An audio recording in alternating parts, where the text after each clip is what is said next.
Hey, what's up, everybody? Football season is back in the U.S. That's right. Shout out to my Raiders. Let's go, Las Vegas. And a shout out to the hometown team, the Atlanta Falcons. So just like last year, I'm going to feature one of the cues that I wrote for this upcoming season, but there's a slight twist. It's already made air for basketball. Yep, it was sent up to CBS Sports for the upcoming NCAA and NFL football season and was already placed in a Big Three basketball playoff game. How cool is that? So y'all know how we do it. First, we'll take a listen to it, and then we'll talk about it on the flip. Plus, I'll play the audio from the placement just so you guys can hear how it was used. All right, let's go.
So there it is. And if I did not tell you guys, the name of this particular cue is Give It All You Got. And again, like I said, it was written for the upcoming, let me turn myself up a little bit. There we go. It was written for the upcoming football season for college and NFL, but I was fortunate enough to have it placed for, like I said, a Big Three basketball playoff game. So I'm gonna do things a little differently this time, and actually play you the audio from the placement first. And then I'll break down the cue. I think doing it this way will give you a little better context, kind of frame everything around. So let's check out the audio from the actual placement. All right, so here we go. All right, two-time MVP Michael Beasley, the high-powered offense of Miami 305. And can Dallas Power figure it out once again? You put this team a plan, and they always seem to execute it. 305 versus Power coming up next. You're watching the Big Three playoffs presented by iHeartRadio. And we're in Dallas. You see, Miami is going to go against Dallas for a chance to go to Orlando and match up with the Chicago triplet, who ended up beating and upsetting the LA Riots. You see it right there. A lot of implications with this game. So there you have it, right? So a couple of things that I like to point out before we get into breaking down the cue. First thing you should have noticed is that that little 2 beat setup was a perfect setup for the segment. It sounds like this segment kind of opened the game or whatever. And then the other thing is they also use 43 seconds, which is awesome. That's a pretty nice placement of the cue. And if as you heard it, they were able pretty much as we call it in the industry, just needle drop it and then just let it play. And I believe a lot of that was because I followed the rules of how to properly build this type of cue. Build a sports cue, which is pretty simple. We had the intro, and then you heard an intro with energy at that, right? And then you heard a slight build with some layering, and then at about the 30-second mark, it broke down, and one thing that I've noticed is it seems like announcers for sports and stuff, they typically come in hot, you know what I mean? Like, yo, it's a sport event or whatever, at the top of the segment. And then they kind of settle in at around 30 seconds. And my cue pretty much did the same thing, which wound up working pretty well. So some of the quick particulars is in F sharp minor. I love writing in that key. Although I got cues in all number of keys, but I do like writing my sports stuff in F sharp minor. It's at 140 beats per minute. And then as you heard, the changes are super simple. Like I said, it's in F sharp minor. So we do the 1 chord, we do the 1 chord again, we do the 6 chord, we do the 6 chord. Then the second half of the phrase, we do the 1 chord, the 1 chord, the 6 chord, the 5 chord. Super simple. So it's just really all about kind of how you are able to kind of build it out from there, right? What's your melody, what your drums doing, and again, how you put it together, etc. So let's kind of get into it, right? So first thing is the theme or the hook or whatever you want to call it, and that's pretty much built on my strings, and then a little later on in the cue, the high brass will come in to support that. But that theme is real simple, and I'll play it for you guys here, which is this.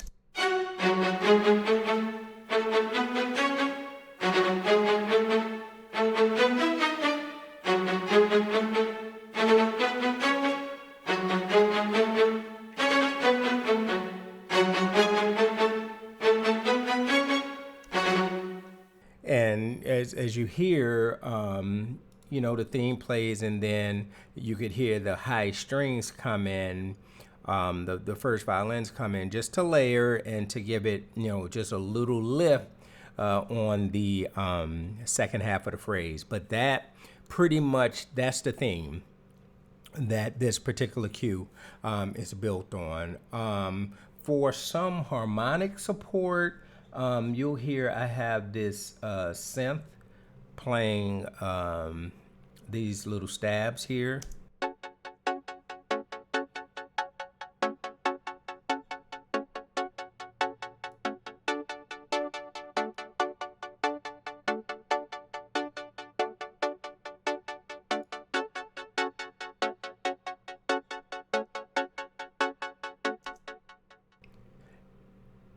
And of course, the thing you do notice is I do have delay on it. I just love using stereo delay. So if we play without the delay, we have this. And it's fine. But I just like, kind of giving, some additional movement, etc. I think it adds a level of interest. And then we have another synth, and this, so let me tell you guys, so this particular what I just played for you is just an Omnisphere patch called Time and Dave Combat patch that I like a lot, but I at least wanted to show you that. And then so I'm using Halion as well, and I have this other synth part, and it's really more so for vibe, as you'll hear it. So it's just doing this.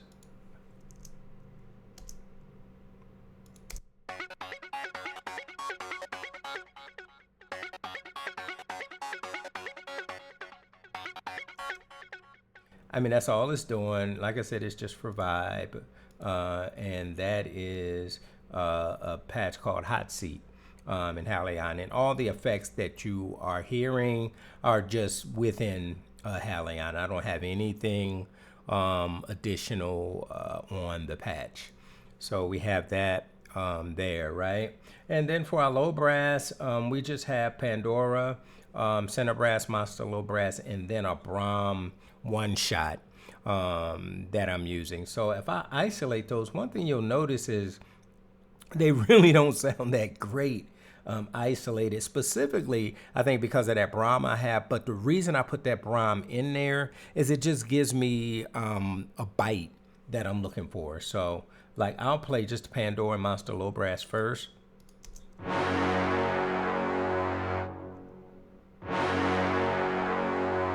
I mean, pretty standard. And all they're doing is hitting you on the roots of the chord. Nothing deep at all. And you don't need it to be deep. All right. And then if I add the Brahm.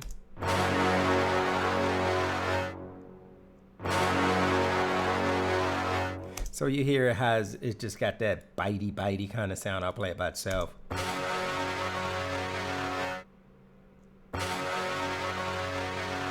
I mean, even it has some, you can hear some overtones in it as well. But it just works. It works for what it is that I'm trying to accomplish. And then I'm using the Hollywood Pop Brass just to kind of help accent or reinforce the melody that the strings are doing. That's just this.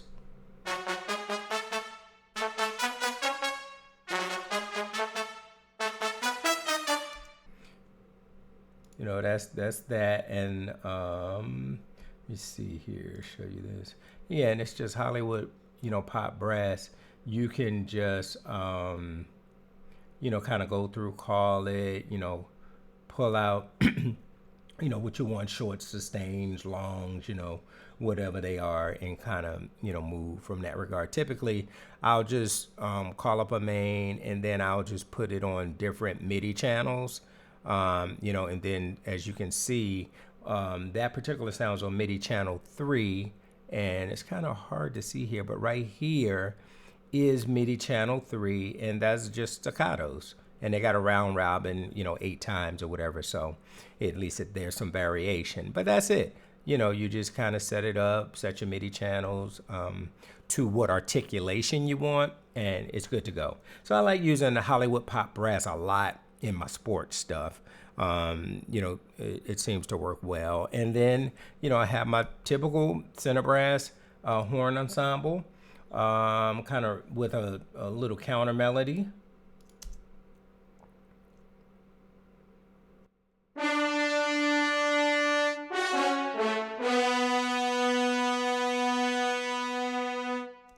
And the way, and I've talked about this before, but I do want to say it again, because when you have these kind of short notes and stuff happening, it's really important to layer your main sound with a short, just to help with the really reinforcing the articulation. So.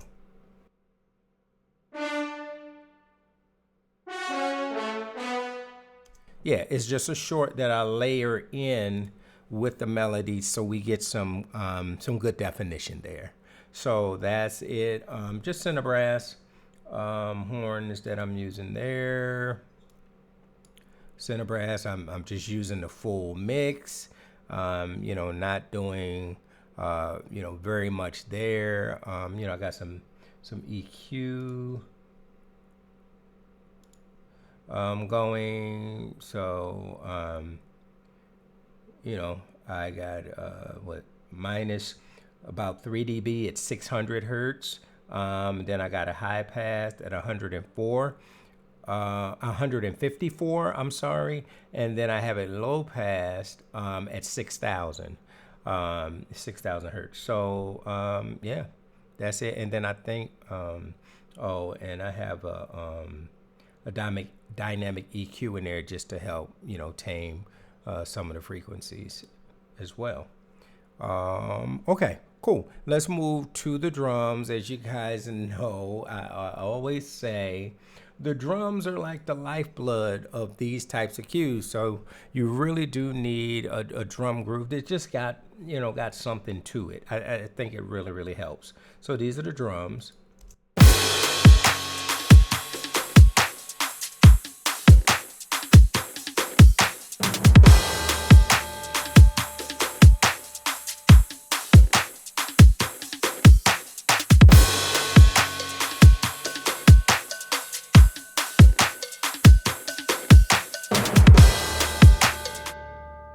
Okay, so that's it. So, it's not a whole bunch of sounds as you can see here. I mean, what? One, two, three, four, five, six, seven, eight, nine.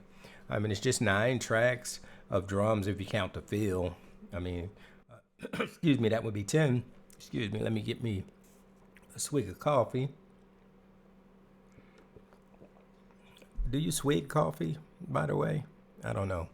Anyway, so yeah, so real simple, but again, you guys know I love using timpani. I'm pretty heavy-handed, quite honestly. With my timpani, in terms of volume, you probably don't hear timpani on a lot of sports cues the way I use it. I mean, I really like to. I think timpani just has a certain nasty, nice, heavy vibe to a sports cue that says, yeah, I'm sports. You know what I'm saying? So I love using timpani. And then, of course, you have the tubular bells that I, always work for orchestral hip hop type cues, just hitting on tonic or whatever. And then another thing that you'll notice is that the drums are kind of feel like they're really driving, and really is mostly because of one of the loops the loop that I'm using in this cue is this loop.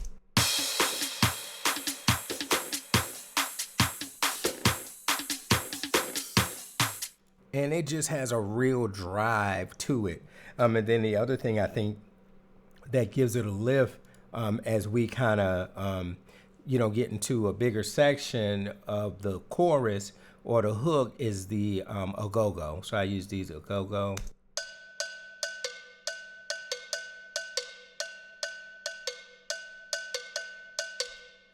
So as one, you can tell that I have pitched them. So they are pitched to F sharp. And if you look here, I'm using actually the center perk a-go-go, and I just played it in. I mean, it's not a difficult rhythm, and it's 1 and 5, right? And then you see I have it pitched here -8 centimeters, just to get it to the pitch that I want. So yeah, so we're -8 there, and then we have those pitched, and the a-go-go adds a nice little vibe as well. So those are the drums. Pretty simple there. Again, I love using timpani. So hey, if you want your sports cues to have some real bite to them and some real get you some timpani in there. All right, so cool. And then y'all, so believe it or not, look, we don't have a bunch of sounds. I'm going to the last sound in the cue, which is the bass, and I'm just using an 808.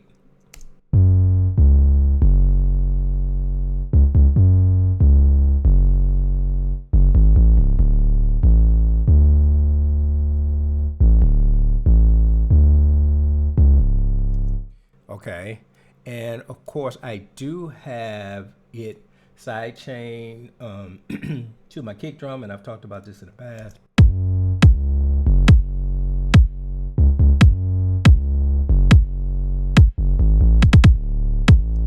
So you see, I mean, you're getting a pretty aggressive bit of gain reduction. And the reason I have a side chain to my kick is just so, when the kick hits, it'll duck the bass